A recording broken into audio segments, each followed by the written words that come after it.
छत्रपती संभाजीनगरमध्ये भाजप जिल्हाध्यक्ष आणि महत्त्वाच्या 135 पदाधिकाऱ्यांची कार्यशाळा। भाजपचे प्रदेशाध्यक्ष रवींद्र चव्हाण यांची उपस्थिती, मंत्री अतुल सावे, आमदार नारायण कुचे, अनुराधा चव्हाण, प्रीतम मुंडे याही उपस्थित। राघव चड्डांसारखे तरुण खासदार भाजपमध्ये आले हा आनंदाचा विषय। आपमधून भाजपमध्ये आलेल्या खासदारांची चांगली प्रगती होऊ शकते। भारतीय जनता युवा मोर्चाचे प्रदेशाध्यक्ष कृष्णराज महाडिक यांची प्रतिक्रिया।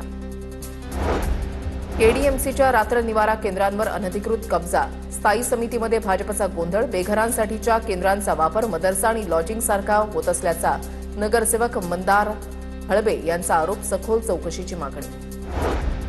गोंदियामध्ये अनुसूचित जातीच्या उपवर्गीकरण विरोधात आंदोलन, माजी सामाजिक न्याय मंत्री राजकुमार बडोले यांच्या नेतृत्वाखाली एकदिवसीय धरणं आंदोलन, न्यायमूर्ती अनिल बदर यांचा अहवाल सार्वजनिक करण्याची मागणी।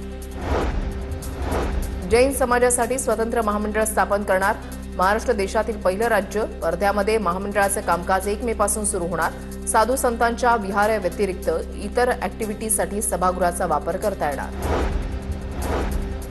छत्रपती संभाजीनगरच्या शिंदे सेनेच्या उपविभाग प्रमुखावर चाकू हल्ला, शिवसेनेचे उपविभाग प्रमुख विकास नरवडे यांच्यावर चाकू हल्ला, पोलीस कर्मचाऱ्यानं नरवडे यांच्यावर हल्ला केल्याचा आरोप, गाडी लावण्याच्या कारणावरून वाद झाल्याची माहिती।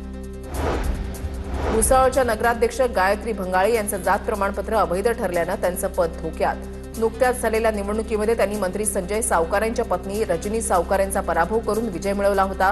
न्यायालयाच्या निर्णयाकडे सर्वांचं लक्ष। अमरावतीच्या अंजनगाव सुरजी कृषी उत्पन्न बाजार समितीचे 17 संचालक अपात्र, नियमबाह्य खर्च केल्यानं संचालक अपात्र झाल्याची माहिती। विविध कलमांचं उल्लंघन, अर्थसंकल्प बाबीत आढळल्या त्रुटी।